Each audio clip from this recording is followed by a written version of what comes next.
ਅੱਜ ਇੱਕ ਜਿਹੜੀ ਖਬਰ ਆ ਫਰੈਜ਼ਨੋ ਲੈਂਡ ਜਿਹੜੀ ਇੱਥੇ ਦੀ ਇੱਕ ਅਖਬਾਰ ਕਹਿ ਲਓ ਜਾਂ ਮੈਗਜ਼ੀਨ ਆ, ਉਹ ਦੱਸ ਰਹੇ ਆ ਕਹਿੰਦੇ ਵੀ 2 ਜਿਹੜੇ ਪੰਜਾਬੀ ਤੇ ਸਿੱਖ ਕਮਿਊਨਿਟੀ ਦੇ ਕੈਂਡੀਡੇਟ ਫਰੈਜ਼ਨੋ ਦੀ ਸਿਟੀ ਕੌਂਸਲ ਦੇ ਵਿੱਚ ਕਹਿੰਦੇ ਵੀ ਜਿਹੜੀ ਗਲਾਸ ਸੀਲਿੰਗ ਆ ਫਰੈਜ਼ਨੋ ਦੇ ਲਈ ਉਸਨੂੰ ਬ੍ਰੇਕ ਕਰ ਸਕਦੇ ਆ।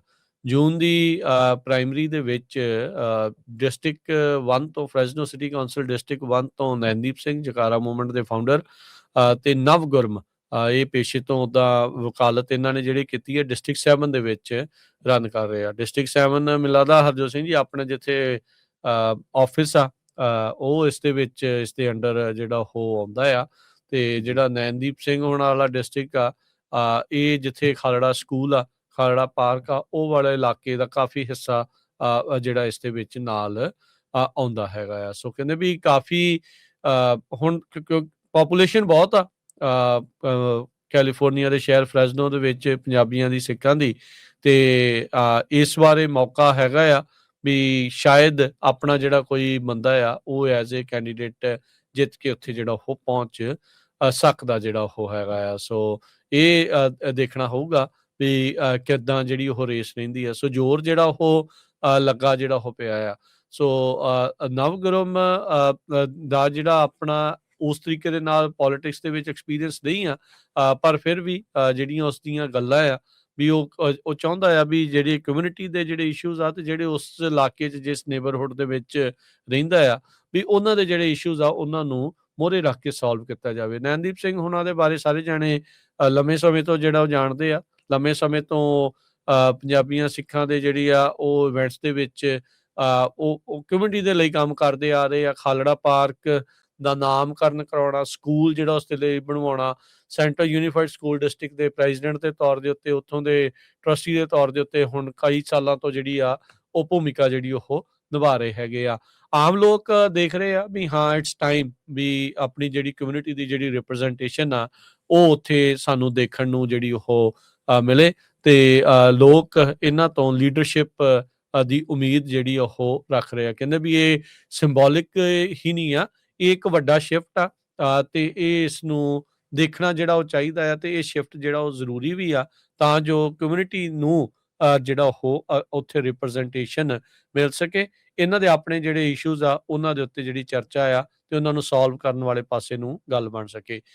ਇੱਕ ਜਿਹੜੀ ਚੀਜ਼ ਜ਼ਰੂਰ ਹੁੰਦੀ ਆ ਵੀ ਕਿਸੇ ਕੈਂਡੀਡੇਟ ਦਾ ਕਿਸੇ ਕਮਿਊਨਿਟੀ ਦੇ ਵੱਲੋਂ ਜਦੋਂ ਕੋਈ ਪਹਿਲੀ ਵਾਰੀ ਚੁਣਿਆ ਜਾਂਦਾ, ਉਹ ਕਮਿਊਨਿਟੀ ਦੀ ਇੱਕ ਆਪਣੀ ਵੱਖਰੀ ਭਾਵਨਾ ਜਿਹੜੀ ਉਹ ਨਾਲ ਹੁੰਦੀ ਆ, ਉਹ ਪ੍ਰੇਮ ਜਿਹੜਾ ਹੁੰਦਾ ਉਹ ਜ਼ਰੂਰੀ ਆ, ਪਰ ਉਸ ਦੇ ਨਾਲ ਇਹ ਨਹੀਂ ਆ ਵੀ ਬਾਕੀ ਜਾਣੇ ਨਹੀਂ ਆ, ਬਾਕੀ ਵੀ ਉਹ ਨਾਲ ਆ ਤੇ ਉਹਨਾਂ ਦੀਆਂ ਵੀ ਸਮੱਸਿਆਵਾਂ ਨੂੰ ਫਰੈਜ਼ਨੋ ਸਿਟੀ ਨੂੰ ਹੋਰ ਬਿਹਤਰ ਕਿੱਦਾਂ ਬਣਾਉਣਾ, ਹੋਰ ਬਿਜ਼ਨਸਿਸ ਨੂੰ ਇੱਥੇ ਕਿੱਦਾਂ ਅਟਰੈਕਟ ਕਰਨਾ, ਆਮ ਲੋਕਾਂ ਦੇ ਲਈ ਇਹ ਰਹਿਣਸਾਰ ਜਿਹੜੀ ਸ਼ਹਿਰ ਕਿੱਦਾਂ ਬਣਿਆ ਰਵੇ, ਇਹ ਜਿਹੜੇ ਚੈਲੰਜਿਸ ਇਹਨਾਂ ਦੋਨਾਂ ਕੈਂਡੀਡੇਟਸ ਦੇ ਲਈ ਸਾਹਮਣੇ ਰਹਿਣਗੇ। ਜੀ, ਸੋ ਪਹਿਲੀ ਵਾਰੀ 2 ਸਿੱਖ ਕੈਂਡੀਡੇਟ ਜਿਹੜੇ ਆ ਨੈਨਦੀਪ ਸਿੰਘ ਤੇ ਜਿਹੜੇ ਗੁਰਮਾ ਇਹ ਨਵਗੁਰਮ, ਇਹ ਦੋਨੋਂ ਸਿਟੀ ਕੌਂਸਲ ਵੱਖ-ਵੱਖ ਏਰੀਏ ਤੋਂ ਫਰਿਜ਼ਨੋ 'ਚ ਖੜੇ ਆ। ਸੋ ਪਹਿਲੀ ਵਾਰੀ ਸਿੱਖ ਬਣਨਗੇ ਜੇ ਦੋਨਾਂ 'ਚ ਕੋਈ ਬਣਦਾ ਹੈਗਾ ਆ। ਸੋ ਜਿੰਨੇ ਵੀ ਆਪਣੇ ਜਿਹੜੇ ਸਰੋਤੇ ਆ, ਬਹੁਤ ਫਰਿਜ਼ਨੋ ਬਹੁਤ ਐਕਸਪੈਂਡ ਹੋ ਰਿਹਾ ਤੇ ਆਪਣੀ ਪੋਪੂਲੇਸ਼ਨ ਬਹੁਤ ਜ਼ਿਆਦਾ ਆ ਫਰਿਜ਼ਨੋ। ਸੋ 2020 ਦੇ ਯੂਐਸ ਸੈਂਸਸ ਦੇ ਮੁਤਾਬਕ ਫਰੈਜ਼ਨੋ ਲੈਂਡ ਵਾਲੇ ਦੱਸਦੇ ਆ 70,000 ਲੋਕ ਰਹਿੰਦੇ ਨੇ ਜਿਹੜੇ ਪੰਜਾਬੀ ਸਿੱਖ ਨੇ। ਜਸਟ ਇਮੈਜਿਨ, ਆਪਾਂ ਤਾਂ ਮਿਲਦਾ 40-50,000 ਹੀ ਸੋਚਦੇ ਸੀਗੇ ਜੀ। 2020 ਦੇ ਜਿਹੜੇ ਯੂਐਸ ਸੈਂਸਸ ਦੇ ਮੁਤਾਬਕ ਅਪਰੋਕਸੀਮੇਟਲੀ 70,000 ਜਿਹੜੇ ਪੰਜਾਬੀ ਆ ਉਹ ਇੱਥੇ ਰਹਿੰਦੇ ਨੇ। ਪੰਜਾਬੀ ਆ ਵਿੱਚੋਂ ਸਿੱਖ ਵੀ ਆ, ਦੂਜੀ ਜਿਹੜੀ ਆ ਓਬਵੀਅਸਲੀ ਹੋਰ ਧਰਮਾਂ ਦੇ ਵੀ ਆ, ਪਰ ਪਿੱਛੋਂ ਜਿਹੜੀਆਂ ਜੜ੍ਹਾਂ ਆ ਉਧਰ ਜਿਹੜੀਆਂ ਉਹ ਜੁੜੀਆਂ ਹੈਗੀਆਂ ਆ। So that's a huge number ਤੇ ਆਪਣੀ ਰਿਪਰੈਜ਼ੈਂਟੇਸ਼ਨ ਇੱਕ ਵੀ ਨਹੀਂ, 7 ਚੋਂ 1 ਸੀਟ ਤੇ ਉੱਤੇ ਵੀ ਆਪਣਾ ਬੰਦਾ ਜਿਹੜਾ ਉਹ ਕੋਈ ਨਹੀਂ। ਸੋ ਇਟਸ ਟਾਈਮ ਵੀ ਵਾਕਿਆ ਜਿਹੜੀ ਗਲਾਸ ਸੀਲਿੰਗ ਆ ਇਹ ਬ੍ਰੇਕ ਹੋਵੇ ਜੀ। ਇਸ ਵੇਲੇ 10 ਤੋਂ ਵੱਧ ਗੁਰਦੁਆਰੇ ਆ, ਗੁਰਦੁਆਰਾ ਸਾਹਿਬ ਹੈਗੇ ਆ ਫਰਿਜ਼ਨੋ ਏਰੀਏ ਦੇ ਵਿੱਚ, ਤੇ ਫਰਿਜ਼ਨੋ ਇੰਨਾ ਜ਼ਿਆਦਾ ਐਕਸਪੈਂਡ ਹੋ ਰਿਹਾ ਤੇ ਕਲੋਵਿਸ ਇੰਨਾ ਹੋ ਰਿਹਾ, ਜਿਨ੍ਹਾਂ ਨੇ ਪਿਛਲੇ 5-10 ਸਾਲਾਂ 'ਚ ਦੇਖਿਆ ਹੋਣਾ, ਬਹੁਤ ਜ਼ਿਆਦਾ ਡਿਵੈਲਪਮੈਂਟ ਹੋ ਰਹੀ ਹੈਗੀ ਆ। South East development area create ਕੀਤਾ ਗਿਆ ਫਰਿਜ਼ਨੋ ਵੱਲੋਂ, ਉੱਥੇ $4.3 ਬਿਲੀਅਨ ਦੀ ਪਲਾਨ ਆ। ਉਹਨਾਂ ਨੇ 9,000 ਏਕੜ ਦੇ ਵਿੱਚ 45,000 ਘਰ ਬਣਾਉਣੇ ਆ ਸੰਨ 2050 ਤਾਈਂ। ਸੋ ਇੱਥੋਂ ਤੁਸੀਂ ਅੰਦਾਜ਼ਾ ਲਾ ਸਕਦੇ ਆ ਵੀ ਕਿੰਨਾ ਕੁ ਜ਼ਿਆਦਾ ਜਿਹੜਾ ਫਰਿਜ਼ਨੋ ਵਾਲਾ ਏਰੀਆ ਆ ਉਹ ਐਕਸਪੈਂਡ ਹੋ ਰਿਹਾ ਹੈਗਾ ਆ। ਸੋ ਇਹਨਾਂ ਦਾ ਨੈਨਦੀਪ ਦਾ ਕਈ ਆਰਗੇਨਾਈਜੇਸ਼ਨ ਵਿਰੋਧ ਵੀ ਕਰ ਰਹੀਆਂ। ਸੋ ਆਪਾਂ ਸਾਰਿਆਂ ਨੂੰ ਸਾਥ ਦੇਣਾ ਚਾਹੀਦਾ ਹੈਗਾ। ਪਿਛਲੇ ਸਮੇਂ ਦੇ ਵਿੱਚ ਆਪਾਂ ਉਹ ਸਟੋਰੀਆਂ ਕਵਰ ਕਰਦੇ ਰਹੇ ਆ ਕਿਸ ਤਰ੍ਹਾਂ ਇਹਨਾਂ ਨੂੰ ਜਿਹੜਾ ਆ ਉਹਨਾਂ ਨੇ ਡੀਫੇਮ ਕਰਨ ਦੀ ਜਿਹੜੀ ਕੋਸ਼ਿਸ਼ ਕੀਤੀ ਸੀ। ਨਹੀਂ ਸੋ ਤੁਸੀਂ ਦੇਖੋ ਸਾਡਾ ਹਰਜੋਤ ਸਿੰਘ ਜੀ, ਇਹਨਾਂ ਦੇ ਉਲਟ ਤਾਂ ਫ੍ਰੈਸਨੋ ਸਿਟੀ ਦੇ ਵਿੱਚ ਪਹੁੰਚ ਗਏ ਸੀਗੇ ਪੁਲਿਸ ਵਾਲਿਆਂ ਪੁਲਿਸ ਦੇ ਨੂੰ ਕੋਲ ਕਿਹਾ ਵੀ ਇਹ ਤਾਂ ਬਿਲਕੁਲ ਟੈਰਰਿਸਟ ਆ ਦੇਖੋ।